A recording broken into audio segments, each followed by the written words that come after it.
Good morning, you guys. February 24th, and it's about 6:15. So I'm going to try to do this message pretty quickly, get the point straight across. Today's topic, the delight of sacrifice. The delight of sacrifice is what we'll be talking about today. We're going to be in 2 Corinthians chapter 12, and when I get to the verse, I'll let you know. So, Paul's concern for the Corinthians. You have made me act like a fool, boasting like this. You ought to be writing commendations for me. For I am not at all inferior to these super apostles, even though I am nothing at all. When I was with you, I certainly gave you proof that I am an apostle, for I patiently did many signs and wonders and miracles among you. The only thing I failed to do, which I do in the other churches, was to become a financial burden to you. Please forgive me for this wrong. So he's saying the only thing he did wrong was becoming a financial burden to these Corinthians. Now I'm coming to you for the third time. This ain't the first, this ain't the second, this is the third time, and I will not be a burden to you. I don't want what you have, I want you. After all, children don't provide for their parents. Rather, parents provide for their children. I will gladly spend myself and all I have for you, even though it seems that the more I love you, the less you love me.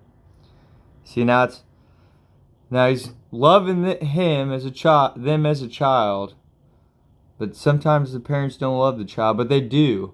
But then it's vice versa back. It just depends. It's a balance. It's a balance of relationships, and this is how it goes with God too. You see things as they are, but not as they were. Vice versa. It's like a paradox, as you want to say. It's a very thin line there, but that's part of the relation building. The only person to blame is yourself. But we'll keep going. Some of you admit I was not a burden to you, but others still think I was sneaky and took advantage of you by trickery. But how? Did any of the men I sent to you take advantage of you? When I urged Titus to visit you and sent our other brother with him, did Titus take advantage of you? No. For we have the same spirit and walk in each other's steps, doing things the same way. Perhaps you think we're saying these things just to defend ourselves. No, we tell you this is Christ's servants, and with God as our witness. Everything we do, dear friends, is to strengthen you. For I am afraid that when I come, I won't like what I find, and you won't like my response. I'm afraid that I will find quarreling, jealousy, anger, selfishness, slander like my response. Which we don't want to be that way. We want to be nice when we respond, but we want to be able to be nice and of all of us growing together stronger. I am afraid that I will find quarreling, jealousy, anger, selfishness, slander like my response. Oh wait, no, I messed that up. Let me say that again. I am afraid that I will find quarreling, jealousy, anger, selfishness, slander, gossip, arrogance, and disorderly behavior. He's afraid of that.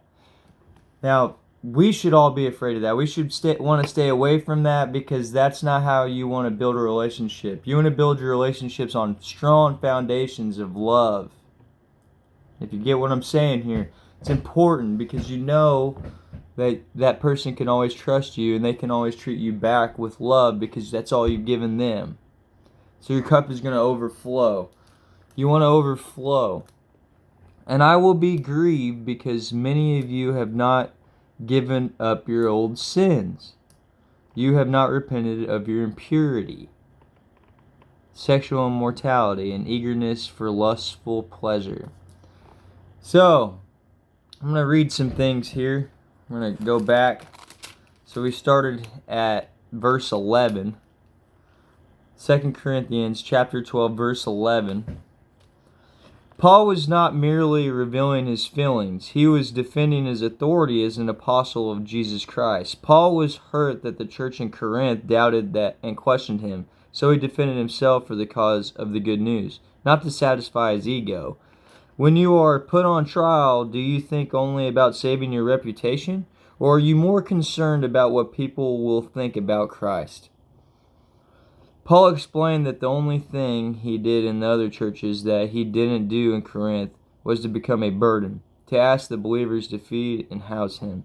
When he said, "Forgive me for this wrong," he was clearly being sarcastic. He actually did more for the Corinthians than for any other church, but still they misunderstood him. Paul had founded the church in Corinth on his first visit there. This is mentioned in Acts chapter 18:1. He subsequently made a second visit in chapter 2, verse 1. Paul explained that as before, he was planning what would be his third visit. See also chapter 13, verse 1. Paul explained that as before, he didn't want to be paid, fed, or housed. He only wanted the believers to be nourished with the spiritual food he would feed them. Chapter 12, 16 through 19. Although Paul asked nothing of the Corinthian believers, some doubters were still saying that Paul must have been sneaky and made money from them somehow. So there's a problem here. They think he's just taking their money somehow. But Paul again explained that everything he did for the believers was for their edification, not to enrich himself. See, people try to find faults with people if you're good, and they still can't explain how, but they just know, they don't trust you, that just kill them with love. It's the only way to do it. Excuse me.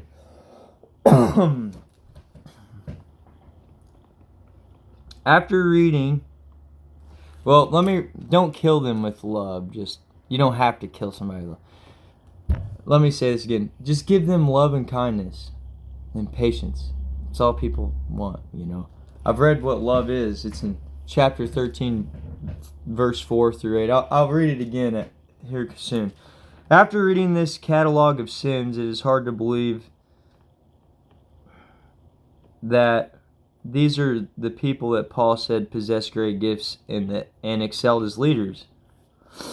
It says that 8:7. Paul feared that the practices of wicked Corinth had invaded the congregation. He wrote sternly, hoping that they would straighten out their lives before he arrived. We must live differently from unbelievers, not letting secular society dictate how we are to treat others. Don't let culture influence your behavior. Just because your friends are doing it doesn't mean it's okay. Let me just say that right now. Now, I've went out with some of my friends after, and they're doing some things that I don't believe in anymore. But I'm still standing there next to them. Now let me just say that I wasn't very pleased with the outcome, but I still stood firm because that showed me who I used to be. Now I'm a new person born again, because today's a new day. I'm a new creature today, and that's what we have to do. We got to do what's right today. Can't look back at the past. Past is past. You can't change it. Why would you look back on a plowed field and try to break the clods up? It's impossible. You got to keep going straight with your rows and keep going straight. So that's what we're going to do. Today's a new day. We're going to make a new row. We're going to do the best we can. We're not going to look back on the past, and we're going to do it. And we're not going to worry about what our friends are doing. We're not going to worry about what our parents are doing. We're going to believe in this word here, and we're going to do it standing firmly in victory, in truth, in honor and glory of God for Him, and not just for Him, for everybody else, and it's going to help us along the way. But we got to stand firm in the truth. We're not doing this for ourselves. We're doing this for everybody else because we're servants of the Lord. Don't let what other people dictate make you weak to what you believe in. Can I get an amen? All right, so I'm going to read out of the My Most for His Highest.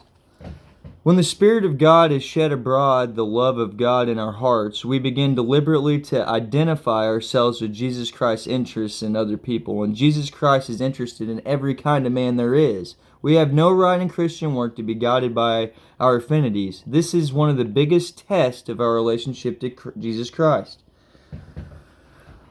The delight of sacrifice is that I lay down my life for my friend. Not fling it away, but deliberately lay my life out for him and his interests in other people. Not for a cause. Paul spent himself for one purpose only, that he might win men to Jesus Christ. Paul attracted to Jesus all the time, never to himself. I have made all things to all men, and I might by all means save some. See what I said? It's not about us. It's just being there for people who really need it. We got everything we want. We got the riches. We know the truth. And if we live this life, we already know. We got trust, we got faith, we got hope, we got everything. We already know. It's letting other people know. What's this guy got? I want what that guy's got. What she got? Man, they got something, you know. When a man says he must develop a holy life alone with God, he is of no more use to his fellow men. He puts himself on a pedestal, away from the common run of man. Paul became a sacramental personality. Wherever he went, Jesus Christ helped himself to his life. Many of us are after our own needs, and Jesus Christ cannot help himself to our lives. If we are abandoned to Jesus, we have no ends of our own to serve. Paul said he knew how to be a doormat without resenting it, because the mainspring of his life was devotion to Jesus. See, now a doormat is right before the door. We're getting the people on that doormat so this door will open. Or Jesus is there knocking on the door. It says in Revelation. He's knocking at the door. If you let him in, he will come and dine with you in his everlasting feast. Or I've read it before, but we're letting them stand on that doormat. So they're at the door when they're with us. It's up to them to open it and let Jesus in. So take heed in that. Because the mainspring of his life was devotion to Jesus. We are apt to be devoted, not to Jesus Christ, but to the things which emancipate us spiritually. That's an emancipation every time we're proving it. Whenever you're emancipated, you know, you're fully on your own. You're a free citizen, you know. You're not under your parents. You're emancipated, you know. You're free from whoever was over you. It's a lot of freedom there. So be emancipated spiritually. We're free. Today's a new day. That was not Paul's motive. I could wish myself were accursed from Christ for my brethren. Wild, extravagant, is it? When a man is in love, it is not an exaggeration to talk in that way. And Paul is in love with Jesus Christ. Now, I'm going to read what love is, and then I got to go. Let's go to 1 Corinthians. See, this is 2 Corinthians. It's in 1 Corinthians chapter 13. If you read this, all of Corinthians, then you would have read this. But it's the title of this is Love is the Greatest. So go to chapter 13, 4 through 8. This is what love is. So I'm going to read it. Love is patient and kind. Love is not jealous or boastful or proud or rude. It does not demand its own way. It is not irritable, and it keeps no record of being wronged. It does not rejoice about injustice, but rejoices whenever the truth wins out. Love never gives up, never loses faith. It is always hopeful and endures through every circumstance. That's the love you got to have for Jesus and the Lord, and that's the love you got to have for everybody else. It's never-ending circumstance. Endures through every circumstance. Never fails. That's what true love is. God bless you guys. I hope you have a great day. Please share this message if you like it. Let's spread the word of God one day at a time. Let's let our light shine. Let us grow in His and on His foundation firmly, and we will stand in victory and we'll stand firm at the end of every battle. Make sure you put on your You know, God's armor. That's the way to do this. Your word, the word, our word, the Lord's word. That's the sword. That's how you fight your battles. So stand with the truth, and you'll win out. You will. Anyways, God bless you all. I'm out of here. I got to get ready for work.